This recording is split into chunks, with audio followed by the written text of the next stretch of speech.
প্ৰতিদিনে তুমি দিয়া আহিয়ে পাহি জীৱন তুমি ৰহনীয়া ৰঙৰে সৰু সজাই লৈ আহিল অংগৰাগ পাপন মহন্ত। আকাশে গাতে লবৰে মন সাগৰ তলিত পোপৰে মন মনৰ চিলা পুৰুৱাই জীৱনে।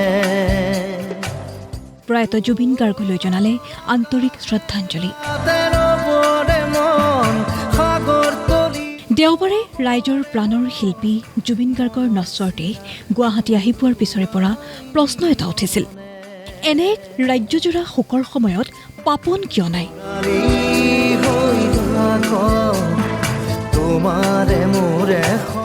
এগৰাকী জনপ্ৰিয় গায়ক শিল্পীৰ আকস্মিক মৃত্যুৰ সময়ত ৰাজ্যখনৰে আনগৰাকী জনপ্ৰিয় গায়ক পাপন কিয় নাই?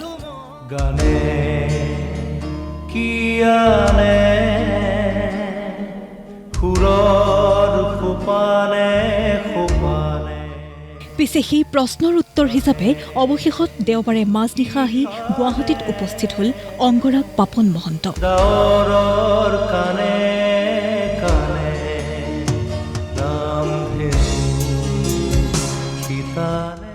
বিমানবন্দৰৰ পৰা সৰু সজাইলৈ গৈ প্ৰয়াত জুবিন গাৰ্গক জনালে শ্ৰদ্ধাঞ্জলি।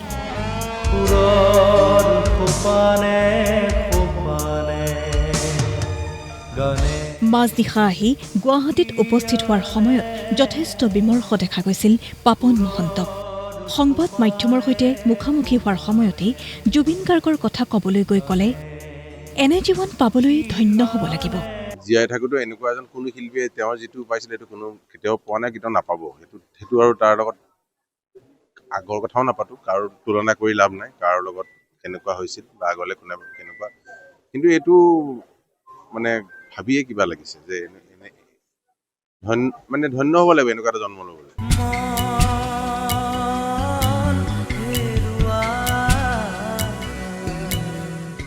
জুবিন গাৰ্গৰ মৃত্যুৰ খবৰ অহাৰে পৰা অসমত প্ৰয়াত শিল্পীগৰাকীৰ আকস্মিক মৃত্যু সম্পৰ্কত উঠিছে বহু প্ৰশ্ন।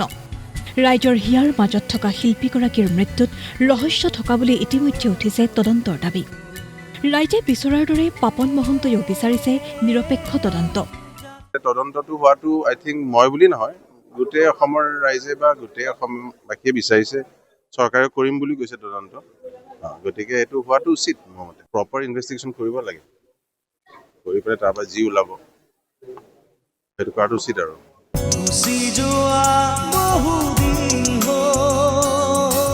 প্ৰথম দিনাৰে পৰা নিজে উপস্থিত থাকিব নোৱাৰাত সৃষ্টি হোৱা ক্ষোভ নিৰসনৰো চেষ্টা কৰে পাপনে। ক'লে, জুবিন গাৰ্গৰ অনুৰাগীসকলে কৰা খঙৰ বাবে অকণো বেয়া পোৱা নাই। দুখৰ পিছৰ চৰম সীমাটোৱেই খং। নহয়, মই বেয়া একেবাৰে পোৱা নাই। মোক যেনেকৈ কৈছে যে মোক মানুহে দেৰিকৈ আহে বেয়া পাইছে, সেইটো খং বা যি বলকিছে সেইটো দুখ আচলতে। দুখৰ যেতিয়া মানুহে দুখ কৰে তাৰ নেক্সট চৰম সীমাটো খং হয়। মোক কৈছে নে কাক কৈছে সেইটো এতিয়া নাই, যাক তাক কওঁ, মানুহে ইমান দুখত আছে। মানুহে বিচাৰিছে যে মই থাকাটো মই নাথাকোঁ, সেইটো খং। আমি এতিয়া অত বছৰৰ পৰা আমাৰ বাহিৰত আছোঁ, অসমৰ যিখিনি কৰিছোঁ বিদেশে তাৰ পৰাও আমি অসমীয়া মানুহো কৰিব লাগিব। মই বুলি নহয়, মোৰ নিচিনা আৰু কেইজনমান শিল্পী আছেতো এতিয়া বাহিৰত নাম থকা, কিন্তু মোকেই খং কৰে কিয় সেইটো মই নাজানো। কিন্তু আমি দুটা একে লগৰ কাৰণে চাগে খং কৰে। এটা ভাইক গ'ল, এটা ভাই কিয় নাই।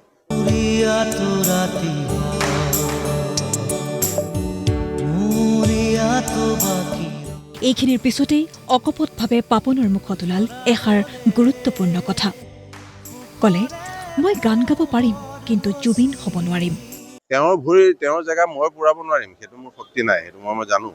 সেইটো আগৰ পৰাও লাভ নাই। সেইটো কৰি আমি ধেমালি কৰি থাকোঁ, বেলেগ কথা গুচিয়ে গ'ল সি, সেইটো নালাগে, সেইটো মই কৰিব নোৱাৰিম। মই গান গাই মই যি কৰিব পাৰিম, মই সংস্কৃতি কৰি থাকিম, সেই জুবিন গাৰ্গ হ'ব নোৱাৰিম।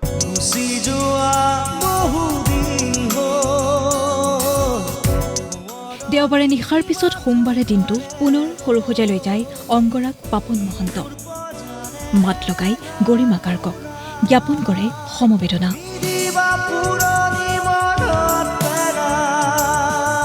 নিউজ ডেস্ক ৰিপৰ্ট, প্ৰতিদিন টাইম।